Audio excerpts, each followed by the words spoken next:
With each passing month, little James Leiniger seemed to be peeling back memories of a past life. Ooh, plane. Vivid memories that scared and astonished his parents. Bruce had always said, "What kind of plane did you fly?" And he said, "A Corsair." Yeah. He said a Corsair? He said the word Corsair. Mm-hmm. Not only did James remember flying a Corsair, he demonstrated knowledge of the plane's peculiarities, like the time he was flipping through a book about planes when he was 4. And he got to the Corsair, and he said, "That's a Corsair." And he goes, "You know what? They used to get flat tires all the time." In fact, historians and pilots agree that the plane's tires took a lot of punishment on landing. Of course, this is a fact that could easily be found in books or on TV. But then, James began to offer up the kinds of specific details his parents say are harder to explain away. Another night, Bruce had come in, and he said, "Do you remember where your plane took off?" And he said, "It took off of a boat." "Do you remember the name of your boat?" "Natoma." "Do you remember what your name was?" And he'd always say, "James."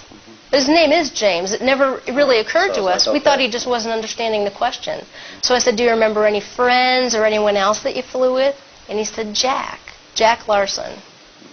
Bruce began doing some research. Almost immediately, he discovered that the Natoma was an actual ship, a small aircraft carrier in the Pacific called the Natoma Bay.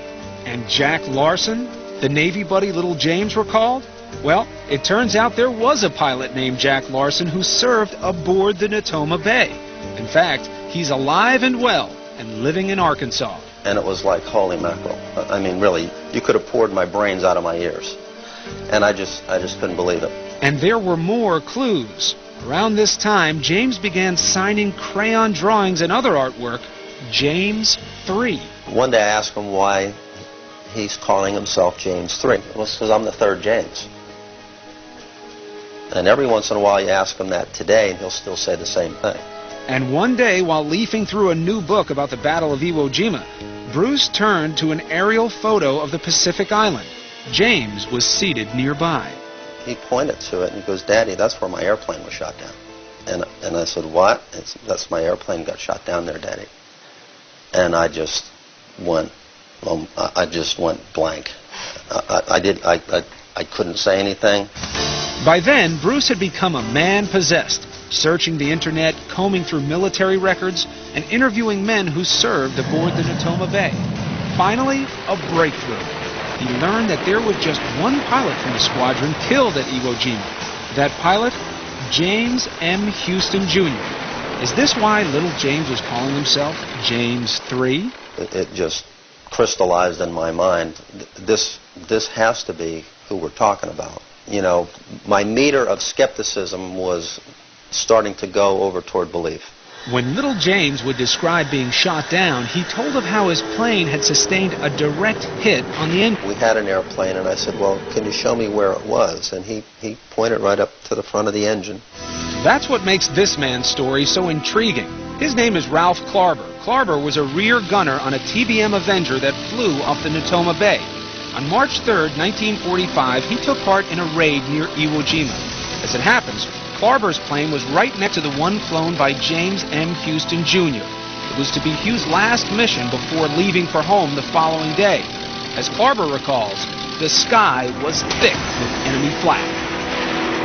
We experienced pretty heavy anti-aircraft fire, but this was the most intense that I experienced at any time. Suddenly, a flash near the nose of Houston's plane. I saw the hit. I would say he was hit head-on. Yeah, right on the middle of the engine. Just as little James had described it. So what do you believe now about your son James? I believe that he had a past life. I believe that in his past life he was James M. Houston, Jr. And he came back because he wasn't finished with something. And that's essentially what I believe. Dear Bruce and Andrea. And he's not the only one. This past October, the Leinigers received a letter from a woman named Ann Barron, the sister of pilot James Houston. Andrea and Bruce had contacted her about their little boy. Barron heard about what young James was saying, and she believes. All of this is still overwhelming. I can only imagine how it has affected you, but I believe, with my love to you, Anne. the child was so convincing and coming up with all these things that there's no way in the world he could know unless there is a spiritual thing.